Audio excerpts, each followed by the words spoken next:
What are some best practices for creating a diverse and inclusive workplace?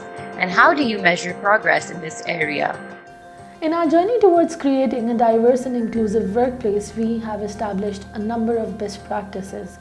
We have established a robust diversity and inclusion policy that sets clear expectations and guidelines for our organization.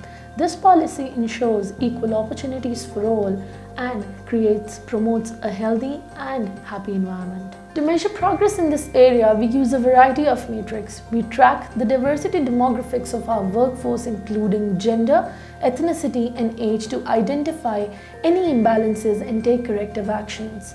We also conduct employee surveys to gauge their perceptions of inclusivity and gather feedback on areas that need improvement. We remain committed to continuously improving our practices and measuring progress to create a truly inclusive environment for all our employees. How have recent developments in technology impacted HR practices? And what are some of the most innovative ways you're leveraging technology to improve HR processes? Recent technological developments have significantly impacted HR practices, revolutionizing the way we operate. One way we leverage technology is through the implementation of HR management systems. These systems automate administrative tasks, streamline processes, and save valuable time for both HR teams and employees. We have embraced digital learning platforms and virtual training programs to provide flexible and accessible learning opportunities for our employees. These platforms offer interactive and engaging content, allowing employees to develop their skills at their own pace regardless of their physical location. We are actively exploring ways to leverage technology to improve our HR processes. What are some of the biggest mistakes you've seen HR managers make? And what advice would you give to others looking to avoid these pitfalls? One of the biggest misconceptions in the HR is the notion that HR professionals have to be straight-faced and emotionless because they have to make tough decisions. To some extent, I consider this perspective flawed because it does not align with the core values and principles of HR.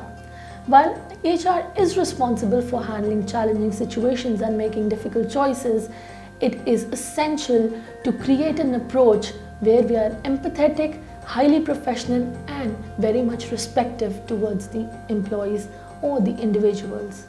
How are we supposed to create one positive and empathetic environment if we aren't following one? Also, it is very important to understand that HR must avoid the mistake of neglecting employee development growth opportunities. Investing in employees, training, mentorship programs, and career progression pathways not only benefits individuals but also contributes to a stronger and more engaged workforce. How has the pandemic affected your HR practices? And what changes do you see lasting beyond the current crisis? The pandemic has significantly impacted our HR practices and brought about numerous changes that are likely to endure beyond the current crisis. Remote work and virtual collaboration have become the new norm, leading to a shift in our approach to employee engagement, communication, and support. The pandemic has basically accelerated the adoption of technology in HR practices. Another lasting change is the recognition of the importance of agile and adaptable HR strategies. The pandemic has demonstrated the need for HR to be proactive in responding to rapidly evolving circumstances. We have embraced flexibility, quick decision making, and the ability to pivot our HR initiatives to meet challenging needs. The pandemic no doubt has brought about significant shifts in our HR practices.